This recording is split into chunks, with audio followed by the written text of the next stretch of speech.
श्री कृष्ण कहते हैं, ऐसा सच जरूर बोलो जो करवा लगे, लेकिन ऐसा झूठ कभी भी ना बोलो जो सच लगे।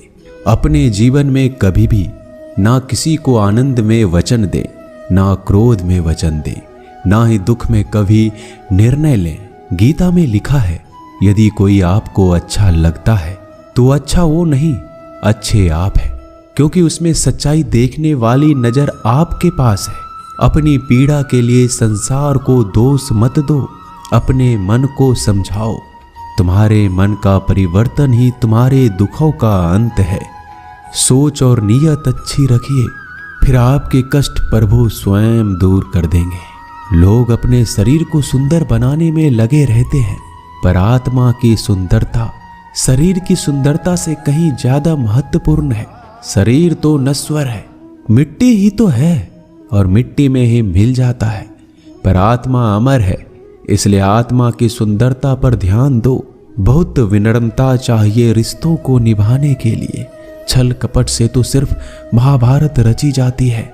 इंसान की सोच ही उसकी सबसे बड़ी पहचान है, वरना दुनिया में एक नाम के कई इंसान हैं। उस इंसान का मंजिल से भटकना तय है जिसकी संगत में नकारात्मक लोग रहते हैं। समय एक सा नहीं रहता है, आज दुख है तो कल सुख भी आएगा, और सुख के बाद दुख भी आना स्वाभाविक है। आपको पूरे धैर्य और श्री कृष्ण पर विश्वास के साथ अपना जीवन निर्वाह करना चाहिए। ये 5 चीजें अभी से छोड़ दीजिए। दूसरों को खुश करना, दूसरों से उम्मीद करना, अपने भूतकाल में जिंदगी जीना, अपने आप को किसी से कम आंकना और ज्यादा सोचना, तभी आप सबसे बेहतर जिंदगी जी पाएंगे।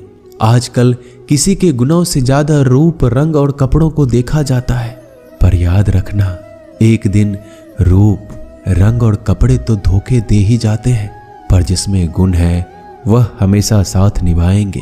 जो व्यक्ति किसी के चेहरे पर हंसी और जीवन में खुश लाने की क्षमता रखता है, ईश्वर उसके चेहरे पर कभी हंसी और जीवन में खुशी कम नहीं होने देते। जब धन कमाते हैं तो घर में चीजें आती हैं, लेकिन जब किसी का आशीर्वाद कमाते हैं तो धन के साथ खुशी, सेहत और प्यार भी आता है। धन से ही नहीं, मन से अमीर बने, क्योंकि मंदिरों में स्वर्ण कलश भले लगे हो, लेकिन नतमस्तक पत्थर की सीढ़ियों पर ही होना पड़ता है।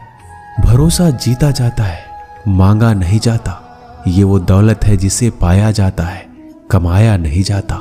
अगर कोई मनुष्य हमारे साथ बुरा कर रहा है तो उसे करने दो, यह उसका कर्म है और समय उसके कर्म का फल उसे जरूर देगा। लेकिन हमें कभी भी किसी के साथ बुरा नहीं करना चाहिए, क्योंकि यही हमारा धर्म है।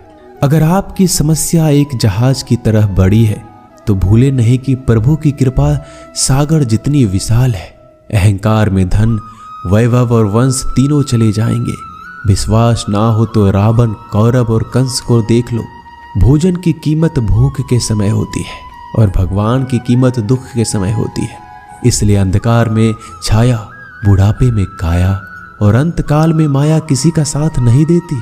श्री कृष्ण कहते हैं, क्षमा दुनिया का बहुत ही कीमती शब्द है, लेकिन इस क्षमा का कब कैसे इस्तेमाल करना है ये बहुत ही आवश्यक है। पहला, अगर आपसे कोई अपराध हो जाए तो तुरंत क्षमा मांगना चाहिए।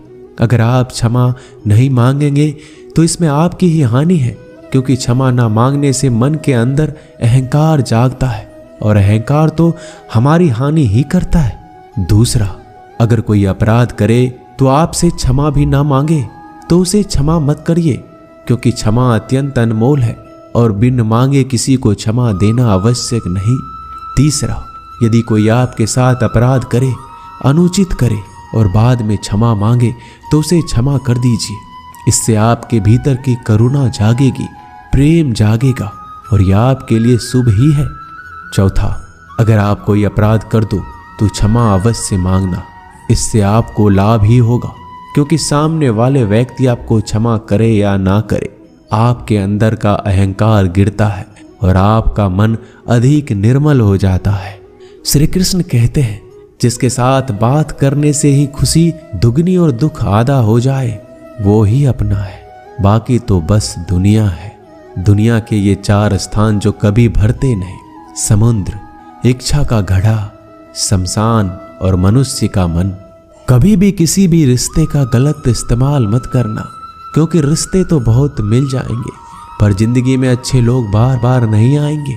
बिना कुंडली मिलाए आजीवन चलने वाला एक अद्भुत संबंध केवल मित्रता है।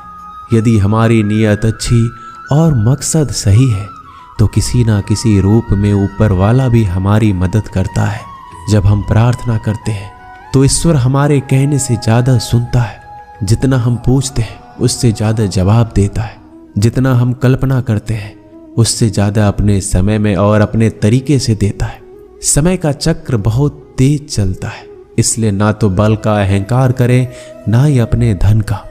जीवन में वाणी को संयम ही रखना अनिवार्य है, क्योंकि वाणी से दिए हुए घाव कभी भरे नहीं जा सकते। जीवन में कभी मौका मिले तो किसी के लिए सारथी बनना, स्वार्थी नहीं। जैसे पानी को अगर दूध में मिलाया जाए तो वह दूध की तरह हो जाता है, यदि वही पानी अगर कीचड़ में मिलाया जाए तो कीचड़ बन जाएगा। ठीक ऐसा ही मनुष्य के जीवन में भी होता है। यदि एक गुणहीन व्यक्ति गुणवानों के संगत में बैठे तो उसे भी गुणवान समझ लिया जाता है और सम्मान का पात्र समझा जाता है। यदि एक गुणवान व्यक्ति गुणहीन व्यक्ति की संगत में बैठता है तो उसे तिरस्कार मिलता है। इसलिए अपने जीवन में संगति सोच समझकर सावधानी से बनाएं।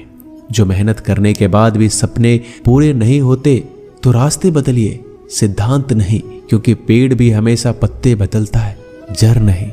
गीता में साफ शब्दों में लिखा है, निराश मत होना, कमजोर तेरा वक्त है तू नहीं। जीवन में कितना भी बुरा समय आए लेकिन हमेशा परिवार के साथ रहें, क्योंकि सुख आएगा तो बढ़ेगा और दुख आएगा तो बटेगा। जब इच्छा की पूर्ति हो जाती है तो वो लोभ को जन्म देती है। जब तक वह संतुष्ट नहीं होता तो क्रोध जन्म होता है। काम, लोभ और क्रोध तीनों के प्रभाव में आकर मनुष्य पाप करता है।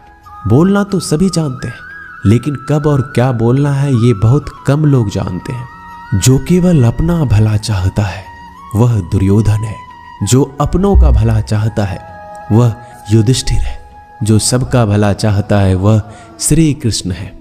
इस दुनिया में कोई भी ऐसा व्यक्ति नहीं है जिसके पास समस्याएं ना हो, और ऐसा कोई समस्या नहीं है जिसका कोई समाधान ना हो।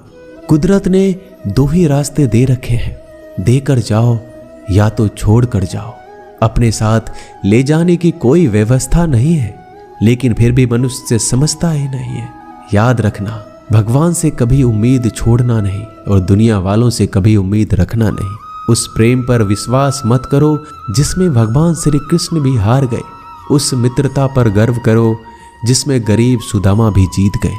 परमात्मा सभी को एक ही मिट्टी से बनाता है, बस फर्क इतना है, कोई बाहर से खूबसूरत होता है तो कोई भीतर